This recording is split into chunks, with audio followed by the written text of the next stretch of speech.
So hello everyone, welcome once again. And आज का blog मैंने शाम से ही स्टार्ट कर दिया था, यानी कि रात से 9:51 PM हो रहा था। और ये शाम को ही मैंने अपनी जो भी मुझे मॉर्निंग में पढ़ना था उसको मैंने निकाल के इस तरीके से रख दिया था जिससे कि मेरा टाइम वेस्ट ना हो।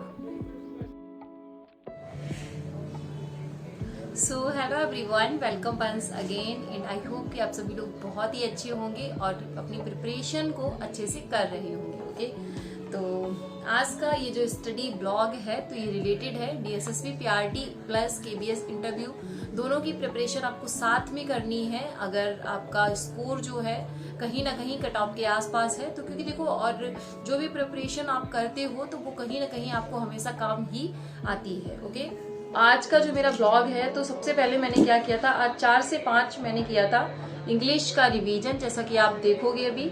और 5 से 6 में मैंने की थी मैथ की प्रैक्टिस, और मैंने परसेंटेज से स्टार्ट किया है। तो एक मतलब परसेंटेज पढ़ने में भी काफ़ी बड़े टॉपिक होते हैं तो इसको टाइम लगता है, तो अभी मेरा परसेंटेज चल रहा है।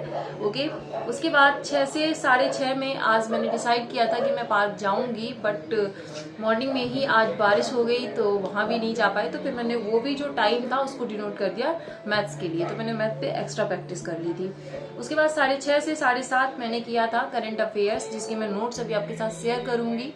ओके, उसके बाद 7:30 से 10:30 लंच था, और 10:30 से 11 के बीच में मुझे खाना वाना खाना था, बट अभी 11:15 हो गए हैं और मैं एकदम से फ्री हो चुकी हूँ। और 11 से 12 का जो मेरा मतलब स्लॉट है, जैसे मैंने आपको बताया था कि मैं जीएस खान सर के वहाँ से मतलब तैयार कर रही हूँ, तो मुझे अभी एक हिस्ट्री की क्लास लेनी है और एक इकोनॉमिक्स की क्लास लेनी है। दोनों बैच मेरे इनरोल हो रखे हैं, और उसके बाद मैं जितने टाइम में भी हो जाता, लगभग 1.5 घंटे में मैं इन दोनों क्लासेस को फिनिश कर लूँगी, क्योंकि मैं 1.5x की स्पीड से ही क्लासेस को देखती हूँ। ओके, तो उसके बाद फिर मुझे करनी है रीजनिंग, क्योंकि डीएसएसबी में रीजनिंग भी आपकी 20 मार्क्स की है, तो आप बिल्कुल भी इग्नोर नहीं कर सकते हो इसको।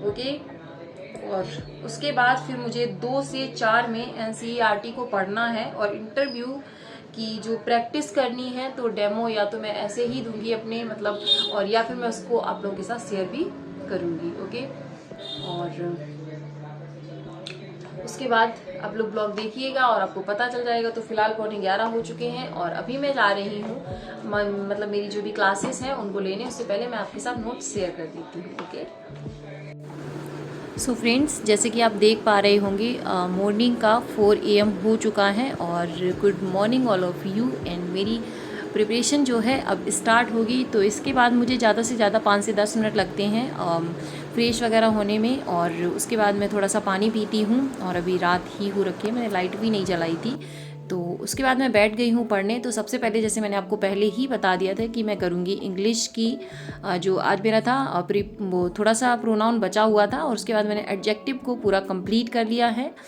तो अभी मैं प्रैक्टिस नहीं कर रही हूँ, क्योंकि मैं सोच रही हूँ जब प्रैक्टिस करूँगी तो एक बार फिर से एक तरीके से रिवीजन ही हो जाएगा, क्योंकि वहाँ पे बाकायदा इसमें एक्सप्लेनेशन दी गई है। तो फिलहाल मैं सारे जो भी मतलब, क्योंकि देखो पढ़ा हुआ ही है, तो एक तरीके से मैं फटाफट रिवीजन करती जा रही हूँ उसको, क्योंकि बहुत सारे रूल क्या है कनेक्टेड हैं एक दूसरे से। अब प्रोनाउन कैसे कहाँ पे यूज़ करना, तो सब्जेक्ट वर्ब एग्रीमेंट से ही जाके सारी चीज़ें कहीं ना कहीं रिलेट हो जाती हैं एट द एंड में। तो इसी तरीके से मैं उसको रिवीजन कर रही हूँ। Okay, so enjoy the blog.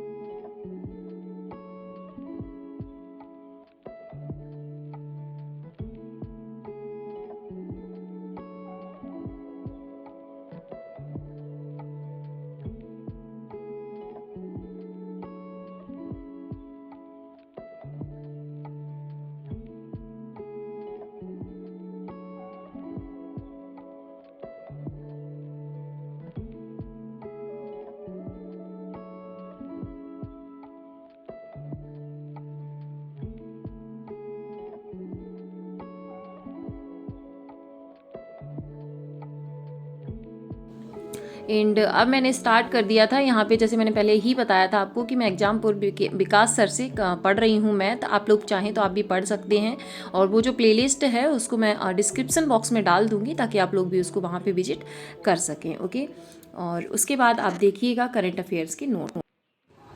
तो ये है आज का नोट्स, 18 मार्च है आज। तो आज सर ने कौन कौन से क्वेश्चन बताए मैं आपको शॉर्ट में बता देती हूँ एक बार। एक तो मैत्री पाइपलाइन जो कि भारत और बांग्लादेश के बीच में है, डीजल परिवहन के लिए है। 10 lakh ton metric per year diesel जो है परिवहन, मतलब यानी कि यहाँ से वहाँ भेजा जाएगा। ओके, उसके बाद है सेमीकंडक्टर, साउथ कोरिया और ताइवान इसमें नंबर फर्स्ट पे हैं। ओके, और वर्ल्ड का लार्जेस्ट जो है निर्माण केंद्र सियोल साउथ कोरिया में बनाया जा रहा है, सैमसंग के द्वारा बनाया जा रहा है। 230 अरब डॉलर लागत होगी इसकी। ओके, और आज सैमसंग जो कंपनी है आपकी वो भी किसकी है, साउथ कोरिया की है। ओके, उसके बाद क्रिशल की एक रेटिंग स्केल आई है जिसमें इंडिया की जो अर्थव्यवस्था है उसको 6% यानी कि 6% बढ़ेगी वो, तो इसके बारे में बताया गया है। उसके बाद आई है आपकी ओ स्मार्ट योजना, तो ये ओशियन यानी कि समुद्र से संबंधित है और इसमें समुद्र मतलब जितनी भी मिशन होते हैं, जो भी वहाँ की चीजें हैं उनको देखभाल करना, इन सारी चीजों से रिलेटेड है। उसके बाद है सेंट्रल बैंकिंग अवार्ड 10th वर्षगांठ थी इसकी 2023 में। तो गवर्नर ऑफ द ईयर का जो अवार्ड मिला है 2015 में रघुराम राजन को मिला था और 2023 में शक्तिकांत दास जी को मिला है। ओके, उसके बाद नेक्स्ट है आपका आहार। तो आहार अभी न्यू दिल्ली में लगा था और मतलब एशिया का सबसे बड़ा खाद्य एवं आतिथ्य मेला है। तो काफी लोग यहाँ से विदेशों से भी आते हैं, अपने स्टॉल वगैरह लगाते हैं। तो अभी मतलब दिल्ली में ही हुआ था। ओके, उसके बाद T5 जम्मू एंड कश्मीर में 880 मीटर लंबी एक सुरंग बनाई गई है, टनल है। NH44 के व्यस्त इलाकों को बाईपास करने के लिए होगी। ओके, उसके बाद जियो सिनेमा के जो आपके ब्रांड एम्बेसडर बनाए गए हैं सूर्य कुमार हैं। हर्बा लाइफ के स्मृति मंधाना है। प्यूमा इंडिया की हरमनप्रीत कौर है। गरुड़ एरोस्पेस के महेंद्र सिंह धोनी है। पेप्सिको के रणवीर सिंह हैं। सेवलॉन के ब्रांड एम्बेसडर सचिन तेंदुलकर हैं और यूनिसेफ के आयुष्मान खुराना है। ओके, राजस्थान जिले में फिर से मतलब 33 जिले थे और 19 और बन गए हैं। तो टोटल मिला के वहां पे 50 जिले हो गए हैं और राम भुल्लिया समिति की सिफारिश पे ये सब किया गया है। ओके, और उसके बाद आज का लास्ट क्वेश्चन है फूलदेई महोत्सव कहाँ मनाया जाता है, उत्तराखंड में। और मतलब फूल जो गेट को फूलों से सजाते हैं और देई का मतलब होता है हलवा। तो आई होप आपको पसंद आया होगा। तो अब नेक्स्ट ब्लॉग आगे। ओके फ्रेंड्स, जैसे कि मैंने आपको बताया था कि मैं क्लास लेने जा रही थी हिस्ट्री की। तो हिस्ट्री की क्योंकि पूरा मुगल काल जो था वो पूरा रिलेटेड था 2-3 वीडियो का, तो मैंने उसको कंप्लीट देख लिया है। तो मुगल काल मेरा कंप्लीट हो गया है और अब मैं 1857 की जो क्रांति थी उसको मैं फ़िलहाल अब कवर करूँगी। तो उसके तो मैंने वीडियोस देख लिए हैं। ओके, और अभी टाइम हो रहा है 3:15। आई थॉट दिख रहा होगा 3:15 हो रहा है। तो अब मैं जा रही थी कुछ NCERT के कुछ, जैसे कि हमने ज़्यादातर 3 to 5 हमने CTET के लिए जब प्रिपरेशन करी थी उस टाइम पे हमने EVS को बहुत अच्छे से पढ़ लिया था, सारे चैप्टर वगैरह को।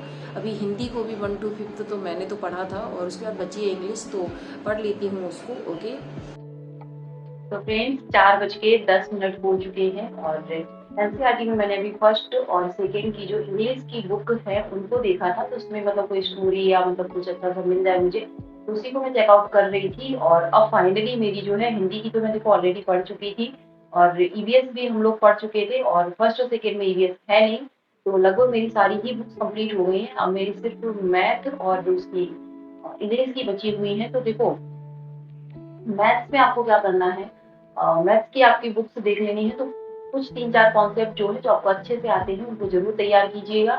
और तो ये था आज का ब्लॉग और ये आप लोग भी और चीजों को बट पढ़ाई पर भी अपना फोकस बनाए रखिए। और इंटरव्यू की प्रिपरेशन मैं सोच रही हूँ जब तक आपकी मेरिट लिस्ट आ जाती है उसके बाद मैं proper day by day classes डालूंगी, तब तक उनका प्रिपरेशन करते रहिए और अपने शीशे के सामने अपने कैमरे के सामने बोलने की प्रैक्टिस कीजिए चीजों को। और क्योंकि देखो जब आप कहीं भी बाहर जाते हो तो थोड़ी तो घबराहट होती है, तो बाहर मतलब अगर आप मतलब कहीं बाहर जाते हो तो ट्राई कीजिए कि लोगों से बात करने की, ताकि आपकी जो कम्युनिकेशन स्किल्स हैं वो अच्छी हो सके। Bye bye and take care. तो कल का ब्लॉग आपको मिलेगा कल। ये था आज का ब्लॉग।